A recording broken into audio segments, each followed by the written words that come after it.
Dear student, in the last lecture we have seen evidences of evolution. In it we have seen first evidence, that is morphological evidences, and second anatomical evidences. Then next, can you tell which are the different organs in the body of the organism? म्हणजे सजीवांचं असणारे काही शरीर जे आहे तर त्या शरीरामध्ये कोणकोणत्या प्रकारचे विविध अवयव त्या ठिकाणी असतात. First, higher organism show different body organs and system that carry out specific function.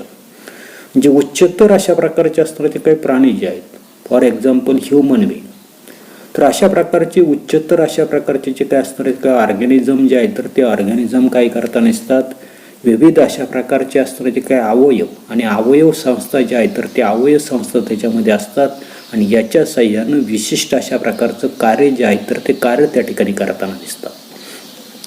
Each system consist of definite organs. म्हणजे विशिष्ट अशा प्रकारचे असणारे काही संस्था ज्या आहेत तर त्या विशिष्ट संस्थेमध्ये विशिष्ट अशा प्रकारचे अवयव जे आहेत तर ते अवयव त्या ठिकाणी असतात. In the thoracic cavity there are lungs and heart. म्हणजे आपली छातीचे असणारे जे काही कॅव्हिटी जे आहेत तर त्या कॅव्हिटीमध्ये आपल्या लक्षात येताना दिसते की फुफ्फुस आणि हृदय त्या ठिकाणी असतं. In scale brain is located. डोक्याची असणारे काही कवटी जे आहेत तर त्या डोक्याच्या कवटीमध्ये मेंदू जो आहे तर तो मेंदू त्या ठिकाणी असतो. इन ॲबडॉमिनल कॅव्हिटी, म्हणजे पोटाची असणारे जे काही कॅव्हिटी जे आहेत, there is the stomach, intestine, liver, kidney etcetera. म्हणजे ॲबडॉमिनल कॅव्हिटी, पोटाची असणारी जी काही कॅव्हिटी जी आहे तर त्या पोटाच्या कॅव्हिटीमध्ये आपल्या लक्षात येत नसते की स्टमक असते, आतड असते, त्याच्यानंतर यकृत असते, वृक्क असतात. Second question, which is the organs useful to the organisms. म्हणजे असे कोणते त्या ठिकाणी अवयव आहेत की जे अवयव त्या ठिकाणी असणारे जे काही सजीव जे आहेत तर त्या सजीवांना त्या ठिकाणी उपयोगी पडताना दिसतात. Each important vital organs perform specific function which is necessary for the survival.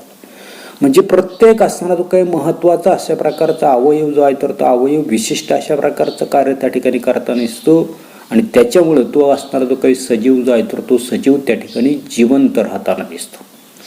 Brain controls and coordinates all the vital activities. आपला असणारा जो काही मेंदू जो आहे तर तो मेंदू काय करताना दिसतो की सर्वसाधारणपणे महत्त्वाच्या असणाऱ्या काही ॲक्टिव्हिटीज जे आहेत तर त्या ॲक्टिव्हिटीजवर त्या ठिकाणी समन्वय राखण्याचं कार्य आणि असणारे जे काही कंट्रोल, ज्याला आपण त्या ठिकाणी सर्वसाधारणपणे नियंत्रण जे आहे तर ते नियंत्रण राखण्याचं कार्य त्या ठिकाणी करताना दिसतो. Heart is responsible for the circulation of the body through out the body.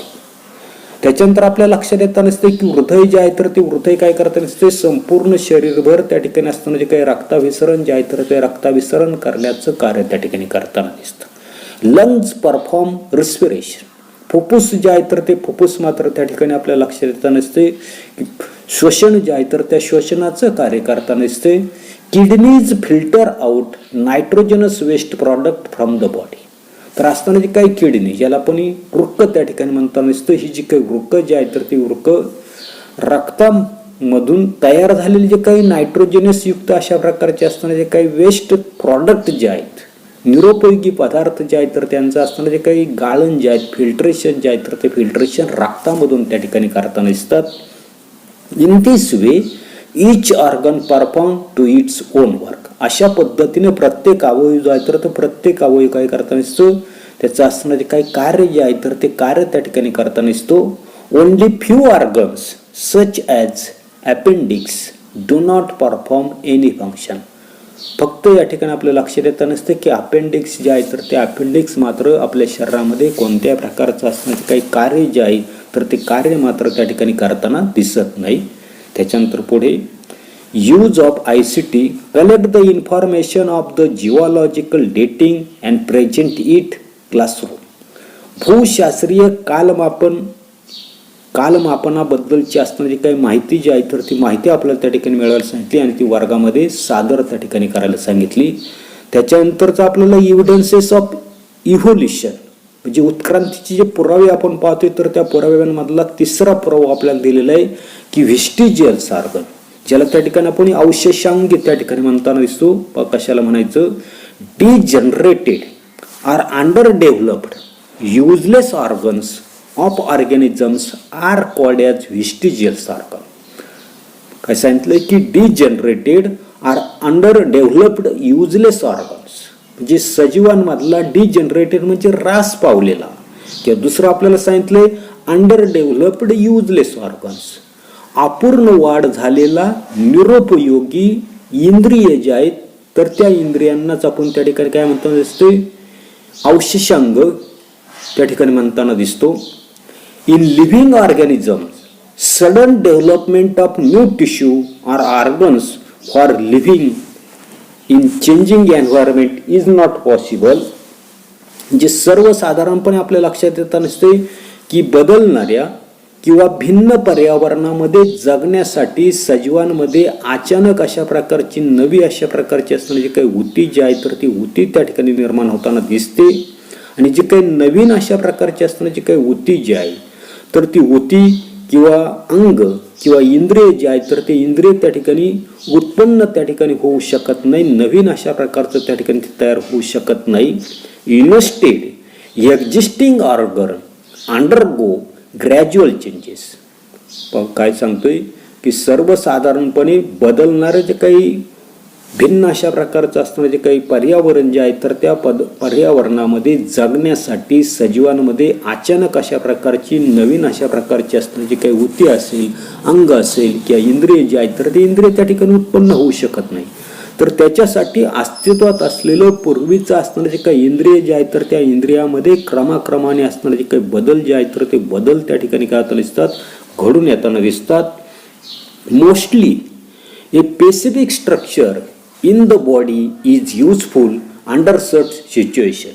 आणि म्हणून या ठिकाणी एखादी उपयुक्त अशा प्रकारची किंवा सर्वसाधारणपणे बहुतांशी एका विशिष्ट परिस्थितीमध्ये शरीरामधली एखादी रचना त्या ठिकाणी उपयुक्त असते, परंतु भिन्न परिस्थितीमध्ये ती काय होताना दिसते, आपल्याला निरुपयोगी किंवा हानिकारक त्या ठिकाणी ठरताना दिसते. तेच पुढे आपल्याला दिलेले पहा की काय सांगितले की mostly a specific structure in the body is useful under certain situation. However same structure under different situation may become useless or even harmful. म्हणजे सर्वसाधारणपणे बहुतांशी एका विशिष्ट परिस्थितीमध्ये शरीरातील एखादी रचना जी आहे, तर ती रचना आपल्याला त्या ठिकाणी उपयुक्त असते, परंतु भिन्न परिस्थितीमध्ये ती असणारी जी काही रचना जी आहे, तर ती रचना त्या ठिकाणी निरुपयोगी किंवा हानिकारक त्या ठिकाणी ठरताना दिसते. आणि such structure being to degenerate under such situation as per the principle of the natural selection. आणि म्हणून अशा परिस्थितीमध्ये नैसर्गिक निवडीची असणारी काही प्रक्रिया जी आहे, तर त्या प्रक्रियेने अशी इंद्रिय जी आहे, तर ती अशी इंद्रिय नाहीशी होण्याच्या मार्गाला त्या ठिकाणी लागतात. पुढे it takes thousands of years for a structure to disappear. मग अशा प्रकारचं एखादं निरुपयोगी, उदाहरणार्थ अपेंडिक्स, एखादं निरुपयोगी इंद्रिय जे आहे, तर ते इंद्रिय नाहीसं होण्यासाठी ते हजारो वर्ष त्या ठिकाणी लागतात. पुढे पाहता की such organs are seen in different phases of the disappearance in the different animal. मग या नाहीशा होत जाणाऱ्या ज्या काही इंद्रियांच्या ज्या काही वेगवेगळ्या अशा प्रकारच्या ज्या काही अवस्था ज्या आहेत, तर त्या अवस्था निरनिराळ्या प्राणी ज्या आहेत, तर त्या निरनिराळ्या प्राण्यांच्या शरीरामध्ये आपल्याला त्या ठिकाणी दिसून येताना दिसतात. Such organs though non functional in certain organisms it may be functional in the other organisms, that is it is not vestigial in the other organisms. जे आपल्या लक्षात येत नसतं की एखाद्या सजीवातील असा अवयव त्या सजीवामध्ये जरी काही कार्य करत जरी नसला, तरी दुसऱ्या सजीवामध्ये मात्र तो अवयव जो आहे, तर तो अवयव काय करत नसतोय, कार्य जे आहे, तर ते कार्य त्या ठिकाणी करताना दिसतो. आणि अशा प्रकारचा असणारा जो काही अवयव जो आहे, तर तो अवयवालाच आपण त्या ठिकाणी काय म्हणताना दिसतोय, तर त्या ठिकाणी ते व्हेस्टिगल ऑर्गन जे आहे, तर ते व्हेस्टिगल ऑर्गन त्या ठिकाणी म्हणताना दिसतोय. पुन्हा एकदा पहा काय सांगतोय की such organs though non-functional in certain organisms it may functional in the other organism, that is it is not vestigial in the other organism. म्हणजे एखादा असणारा जो काय अवयव जो आहे तर तो अवयव एखाद्या विशिष्ट प्राण्यामध्ये त्या ठिकाणी तो कार्य करत नाही, परंतु दुसरा असणारा जो काही प्राणी जो आहे तर त्या दुसऱ्या प्राण्यामध्ये मात्र त्या ठिकाणी तो अवयव जो आहे तर तो कार्य करता नसतो, आणि म्हणून तो असणारा जो काय अवयव जो आहे तर तो अवयव त्या प्राण्यासाठी त्या ठिकाणी वेस्टिगल ऑर्गन म्हणजे विशेषांग जे आहे तर ते विशेषांग त्या ठिकाणी आपल्याला आढळून येताना दिसतात. पुढे appendix which is useless in human is useful and fully functional organs in the ruminants. उदाहरणार्थ आपल्या त्या ठिकाणी लक्षात येत असते की अपेंडिक्स या ठिकाणी आपल्याला अपेंडिक्स जे आहे तर त्या अपेंडिक्सचे असणारे जे काही डायग्रॅम जे आहे तर ते डायग्रॅम त्या ठिकाणी दिलेली पहा. अपेंडिक्स जी मानवी शरीर जे आहे तर त्या मानवी शरीरामधलं असणारे जे काही अपेंडिक्स जे आहे तर ते अपेंडिक्स त्या ठिकाणी दाखवलेले. स्मॉल इंटेस्टिन आहे, लार्ज इंटेस्टिन आहे, तर या दोघांच्या त्या ठिकाणी खाली टोकाला त्या ठिकाणी आपण अपेंडिक्स त्या ठिकाणी दाखवलेले, आंत्रपुच्छ त्या ठिकाणी दाखवलेले. म्हणजे मानवाला निरोपी असणारे जे काही अपेंडिक्स आंत्रपुच्छ जे आहे तर ते आंत्रपुच्छ रुमिनंट ॲनिमल्स रवंत करणारे प्राणी. आता रवंत करणारे प्राणी उदाहरणार्थ तुम्ही गायीचं निरीक्षण केलं असेल, गाय काय करताना दिसते भराभर त्या ठिकाणी चारा खाताना दिसते. त्याच्यानंतर निवांत वेळेला पुन्हा काय करताना दिसते, तो पोटामध्ये गेलेला चारा पुन्हा तोंडामध्ये आणते, पुन्हा त्याचं काय करताना दिसते चिविंग जे आहे ती चावताना त्या ठिकाणी दिसते. याला आपण त्या ठिकाणी रवंत करणे त्या ठिकाणी म्हणतो. म्हणजे सर्वसाधारणपणे मानवाला निरोपयोगी असणारे जे काही अपेंडिक्स आंत्रपुच्छ जे आहे तर ते आंत्रपुच्छ रवंत करणारे प्राणी रुमिनंट प्राणी जे आहेत तर त्या रुमिनंट प्राण्यांसाठी उपयुक्त त्या ठिकाणी आपल्याला आढळून येत नसतात. जिथे रवंत करणाऱ्या प्राण्यांमध्ये ते हे अवयव जे आहेत अपेंडिक्स जे आहेत तर ते मात्र काय होत नसते कार्यक्षम त्या ठिकाणी असतो. Second, similarly muscles of the year पिना which are useless to human are useful in the monkey for the movement of the pinna. दुसरं उदाहरण आपल्याला सांगितलं. उदाहरणार्थ आपला असणारा जो काही कान जो आहे या कानाला त्या ठिकाणी इयर पिना आहे, पण या ज्या असणाऱ्या ज्या काही इयर पिना ज्या आहेत तर त्या इयर पिनांचं एक वैशिष्ट्य आपल्याला त्या ठिकाणी दिलेले पहा. काय सांगितलेले की सर्वसाधारणपणे मसल्स ऑफ द इयर पिना which are useless to human are useful in the monkey for the movement of ear pinna. म्हणजे सर्वसाधारणपणे आपल्या लक्षात येत नसते की मानवाचा असताना जो काही कान जो आहे तर त्या कानामध्ये असणारे जे काही कानाचे असणारे जे काही स्नायू जे आहेत तर ते स्नायू त्या ठिकाणी मानवाला निरोपयोगी आहेत, परंतु माकड जे आहे तर त्या माकडामध्ये आपल्या लक्षात येत नसते की हे असणारे जे काही कानाचे असणारे जे काही स्नायू जे आहेत तर त्या स्नायू मात्र काय होत नसतात माकडामध्ये त्या ठिकाणी त्याचे कान जे आहेत तर ते कान त्या ठिकाणी हलताना दिसतात. गायीचं निरीक्षण करा, गायीचे असणारे जे काही कान जे आहेत तर ते कान त्या ठिकाणी आवाजाच्या दिशेने त्या ठिकाणी ती काय करताना दिसते फिरवताना दिसते. म्हणजे आपल्यामध्ये निरोपयोगी असणारे जे काही कानाचे असणारे जे काही स्नायू जे आहेत तर ते स्नायू मात्र त्या ठिकाणी माकड जे आहेत तर त्या माकडामध्ये कान हलवण्याकरता त्या ठिकाणी उपयोगी जे आहेत तर ते उपयोगी त्या ठिकाणी पडताना दिसतात.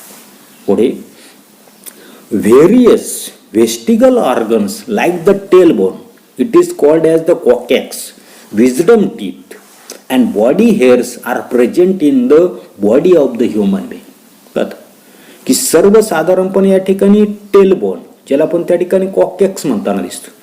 आपल्याला या ठिकाणी आकृती जी आहे तर त्या आकृतीमध्ये सुद्धा अशा पद्धतीचं असणारे जे काही टेलबोन जे आहे तर ते टेलबोन त्या ठिकाणी दाखवलेले. मानवामध्ये सुद्धा त्या ठिकाणी ते माकड हाड त्या ठिकाणी आहे, परंतु आपल्याला त्याचा काही उपयोग होत नाही. माकडाला मात्र त्या ठिकाणी शेपटी जी आहे तर ते शेपटी हलवण्यासाठी उपयोग त्या ठिकाणी होतो. जे पूर्वीच्या काळी त्या ठिकाणी माकड जे आहे तर त्या माकडाला त्या ठिकाणी काय होताना दिसते, जसं त्या ठिकाणी पूर्वीच्या काळी म्हणजे माकड जे आहे तर त्या माकडाला त्या ठिकाणी शेपटी हलवण्यासाठी माकड हाडाचा उपयोग होता नसतो, तसं पूर्वीच्या काळी मानव जो आहे तर त्या मानवाला सुद्धा त्या ठिकाणी शेपटी येते, परंतु त्याची शेपटी त्या ठिकाणी गळून पडली. परंतु त्या ठिकाणी असणारे जे काही माकड हाड जे आहे तर ते माकड हाड आजही आपल्या त्या ठिकाणी आपल्या शरीरामध्ये त्या ठिकाणी आहे. तर आता पुढे काय काय सांगितलेलं आहे की सर्वसाधारणपणे आपल्या त्या ठिकाणी लक्षात येताना दिसते. या ठिकाणी आपण व्हेरियस वेस्टिगल ऑर्गन्स त्या ठिकाणी पाहतो, तर त्याच्यामधलं पहिलं आपण दिलेलं आहे की टेलबोन ज्याला त्या ठिकाणी कॉकॅक्स म्हणताना दिसतो, माकड हाड त्याला म्हणताना दिसतो. त्याच्यानंतरचं दुसरं त्या ठिकाणी आपल्याला दिलेलं की विजडम टेल म्हणजे अक्कल दाढ असेल, अँड बॉडी हेअर्स, आपले जे काही शरीर जे आहे तर त्या शरीरावर त्या ठिकाणी केस जे आहे तर ते केस त्या ठिकाणी असतात, ज्या केसांचा आपल्याला त्या ठिकाणी काही फायदा नाही डोक्याचे सोडले तर म्हणजे अशा पद्धतीचे अंगावरील असणारे जे काही केस जे आहेत इत्यादी त्या ठिकाणी अवशेषांग जे आहेत तर ते मानव जे आहेत तर त्या मानवाच्या शरीरामध्ये आपल्याला काय होताना दिसतात, आढळून त्या ठिकाणी येताना दिसतात. म्हणजे अशा पद्धतीने आपल्या त्या ठिकाणी ते लक्षात येताना म्हणजे अशा पद्धतीने आपण त्या ठिकाणी असताना जे काही व्हेस्टिकल ऑर्गन्स जे आहेत तर ते व्हेस्टिकल ऑर्गन्स त्या ठिकाणी पाहिलेले. एवढाच भाग आपण या तासाला पाहणार आहोत. पुढील भाग पुढील तासाला पाहू. धन्यवाद.